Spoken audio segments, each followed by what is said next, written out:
Bickley and Marotta mornings. Arizona Sports, the local sports leader. Bickley Blast. Have you ever seen a pilot eject himself from an airplane right before it crashes? Well, that's what Kyler Murray's helmet looked like on Sunday after a massive hit from the Jets. Quincy Williams, it looked like a pilot getting out while the getting is good just before disaster strikes. But there was no disaster on Sunday, and the only strikes were thrown by Murray, whose overall performance was nearly flawless. He was so good and so in control that many believe he declared his MVP candidacy against the Jets. He was so good that he made Aaron Rodgers look old and washed, just like Michael Jordan on the Wizards, and you all know how much I enjoyed this. But all of the exquisite passing and dual threat flexing from Murray paled in comparison to his vibe and his aura, because Murray was not only unfazed by that jarring hit, he responded with two spectacular completions, one from a dirty pocket that didn't bother Murray one bit. And that latter point proves just how far our quarterback has come, because while Murray will never stand tall in the pocket, he is now standing firm, keeping his feet set and his eyes downfield, and he is starting to deliver in a big way, just like we all hoped on that day in Nashville 5.5 years ago. All right, today's Bickley Blast brought to you by my great friends at Chapman BMW. Make luxury attainable. Find them online at chapmanbmw.com. He should have been fired up, but yeah, I didn't like to see his helmet fly off 10 yards, getting hit in the back of the head like that. But just shows you his competitive stamina that that guy has. Like, give me the next play, I'll make it work. You know, we were behind the sticks at that point there. He got us out of it, made some big-time plays. That was a touchdown pass to Marv. Unbelievable. Yeah, I mean, that's Jonathan Gannon talking to Paul Calvisi on the Cardinals radio network. His reaction to the big hit that Kyler Murray took from Quincy Williams on that play. And I mean, for Kyler to get up as quickly as he did, it looked very violent. It was a big-time hit. There's no doubt about it. When you have that kind of force that can knock a fastened helmet off of somebody's head and propel it that far, there was a lot of great force. So listen, just to get up quickly sends a message. Exactly. But to bounce back and excel on the next three plays the way he did was downright studly. Yes, it was badass is what it was. And look, we've all seen quarterbacks who take hits like that. They'll milk it. They'll lie on the ground. You know. Luka would still be on the ground. Luka would still be rolling over. I'll allow that in this context. But again, it just and that second pass. So after that jarring hit, where his helmet went flying, but not the football, the Cardinals were looking at a 2nd and 18. Yep. And that's the kind of hit that you would think a defense is going to rally around and, okay, now we're going to rip this game from them. He not only converted that great pass to Trey McBride to get the first down, that following pass to Marvin Harrison Jr. was ridiculous, to quote Vince Marotta.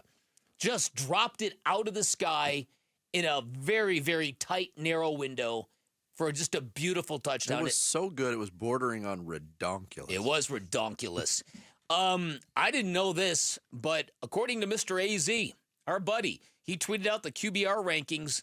Kyler Murray's second in the NFL, ahead of Joe Burrow, Jaden Daniels, and Josh Allen, and Patrick Mahomes, only behind Lamar Jackson. That's pretty good. Wow. Yeah. I'm looking at some MVP futures odds. This site that I'm looking at has Kyler Murray with the fifth best MVP odds right now, behind Lamar Jackson, Josh Allen, Patrick Mahomes, and Jalen Hurts. And you wonder what is Patrick Mahomes doing on that list? I mean, if they go undefeated, did you see that blocked field goal he had yesterday? That was awesome. Come on, they'll man. always put, as long as they keep winning. Like if they go 17-0, he's going to be in the conversation. He'll be a finalist, I'm sure. Any way they can, they cannot subscribe to this formula and keep winning games. I'm convinced of it. If you almost lose to the Broncos at home, yes, I would completely agree with you. But Kyler, you're seeing over the last 2 or 3 weeks, national media actually wanting to get on the train and get on board with sort of supporting him. Finally, maybe turning the corner and supporting him and saying that he's taking that next step. If they keep winning the Cardinals, Kyler Murray will be in the conversation, because you think there's going to be more games like yesterday than the game 2 weeks ago where he didn't have a lot to do with the win. Mm-hmm. You would think if they keep winning, Kyler's going to be a big reason why they keep winning. Oh, 2 of the last 3 wins, it is 2 of the last 3. Mm-hmm. The Miami game and yesterday, he was superb in both of those games. Yeah. And for the most part, he has been excellent all season long. Completely. Go back to the Chicago game. It wasn't his best game, but he didn't do anything to hurt the effort. They still won by 20 points. So tell me again how Jonathan Gannon and Monty Ossenfort failed the team by going up to a statue dedication for Kyler Murray in Oklahoma. You remember that? They shirked their responsibilities of getting ready for the draft. How dare they? How dare they? How dare they pander like that?